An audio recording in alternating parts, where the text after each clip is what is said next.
We got back. So we were learning, and in the middle of our discussion, there was a knock on the window. Somebody who's hungry wanted food, and for whatever reason, everyone else that's upstairs did not hear the knocking on the front door. So I was not going to continue our learning when someone is literally hungry outside.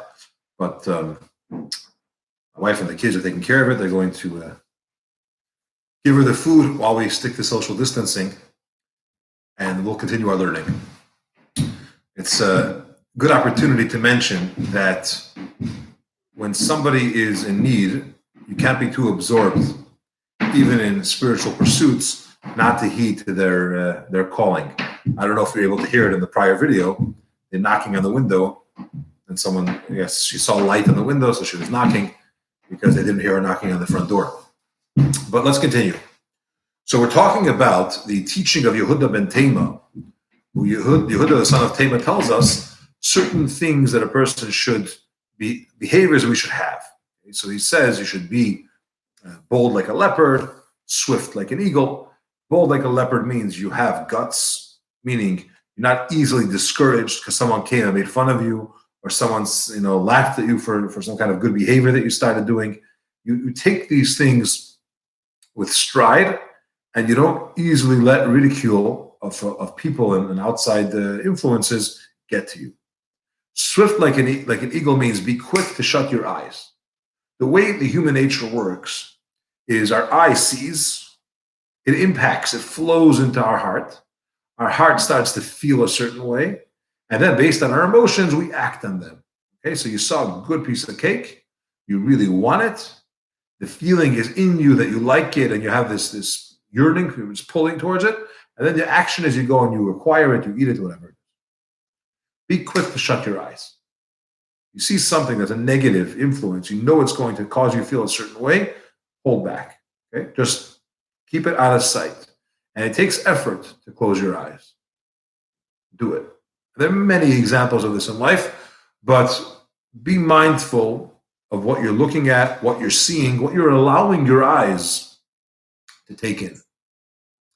They're portals to your being.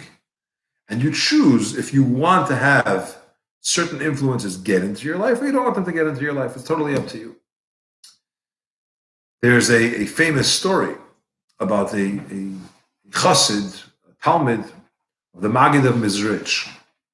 And he went to him and he said, please tell me, how can I control my thoughts? I can work on my speech, not to say things that are inappropriate, not to say things that are offensive. I could work on my actions, obviously, not to do things I shouldn't be doing. But how can I really control my thoughts? It just pops into my head. What should I do? And the Maggid told him, for that, you should travel, have a student, a disciple, who lives in some far-off town. Travel there and he will show you, he will tell you how to control your thoughts. So he does. He immediately packs his stuff and he's traveling. And in those days to travel, this is before cars, obviously, before the railroad system, somewhere in Ukraine, and he's traveling. And most of the way is by foot. Part of the way is hitchhiking and trying to get a ride in someone's wagon. He finally gets there. It's evening. It's cold.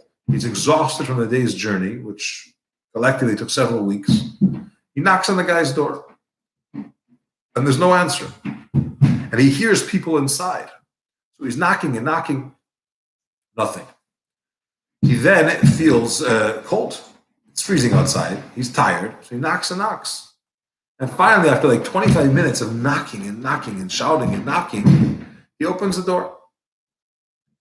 He opens the door with a big smile, completely oblivious to the fact that he was waiting there for so long. He brings him in, and he gives him a place near the fireplace, and he gives him a warm cup of tea, or if it was me, I'd probably give him coffee. And he sits down. And after he kind of relaxes a little bit, he says, let me tell you why I'm here. Why? Our Rebbe, the Maggid, told me that if I want to learn how to control my thoughts, I should come to you, you'll show me.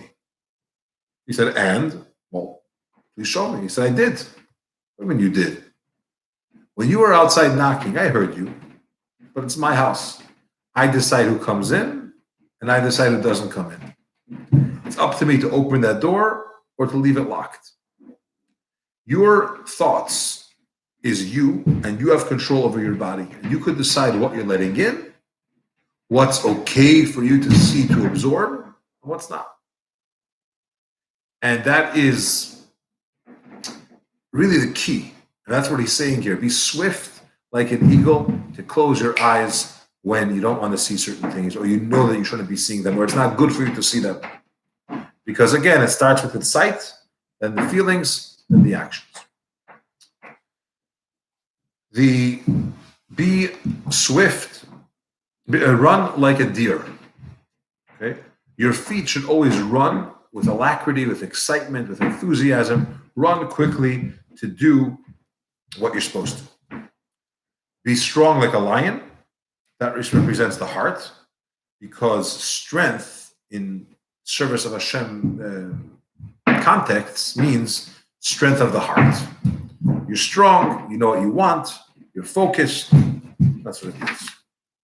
So strengthen your heart in your service to Hashem, and be strong over your evil inclination to win it over like a strong person who is being victorious over his enemy, to defeat him and throw him to the ground. Therefore, on the topic of being strong like a lion, a person needs to be strong like a lion, that immediately when he wakes up in the morning and he says Maida'ani, and you wait a little bit, get up and go serve your Creator.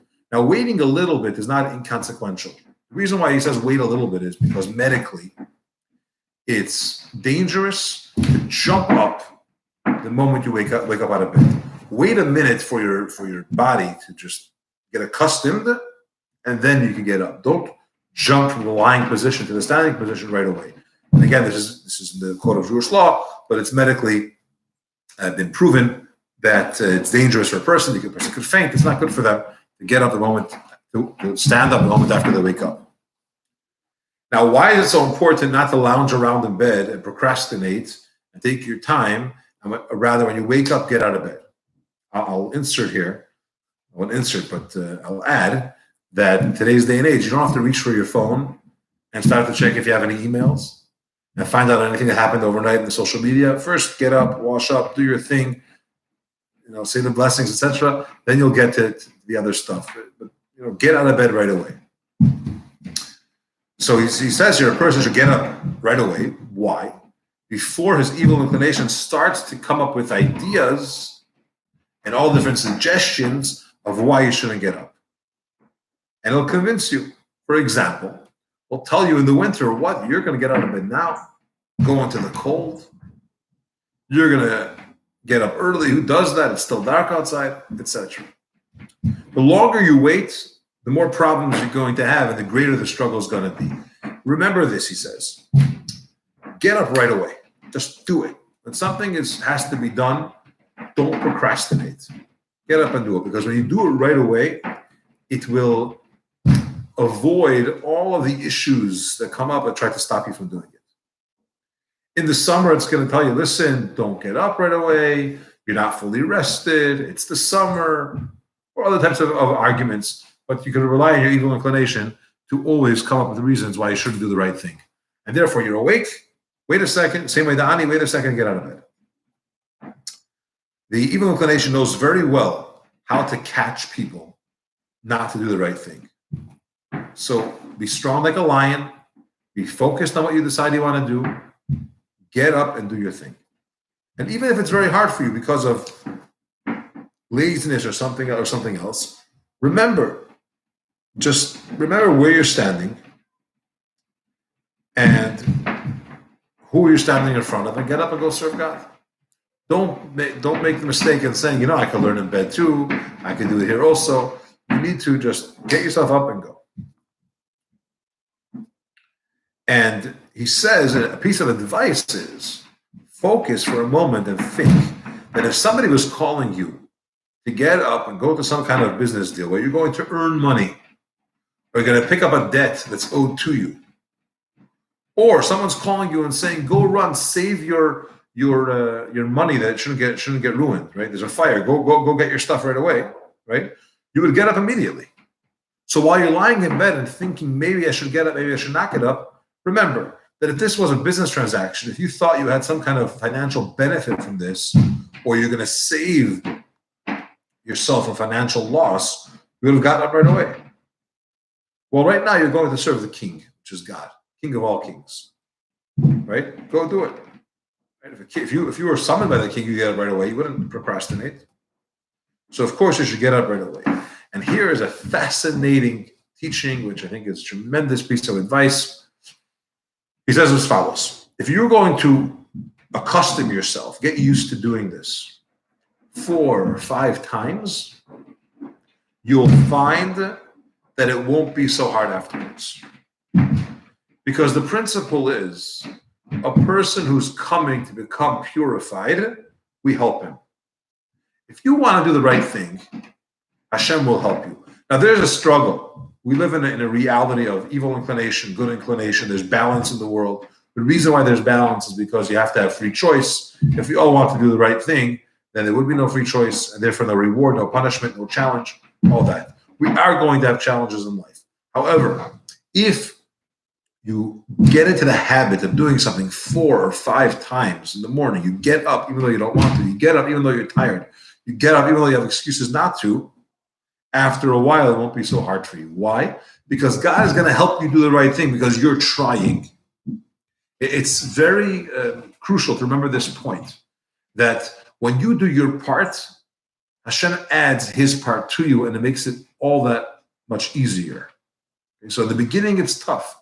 All beginnings are tough. When you want to break a bad habit, when you want to get into a new routine, you want to bring in some positivity, a good idea into your life, it's always going to be difficult.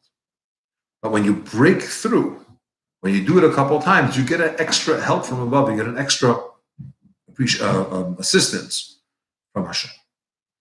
With this, we're going to conclude today's lesson. Again, I apologize for the interruption, and that's why it's broken up into different lessons. Please go back and see it. But as always, like, subscribe, share. And if I can be of any assistance to you in any way, or any questions, feel free to message, comment. And I look forward to seeing you tomorrow, right here, 10:15 a.m. Gute Nacht.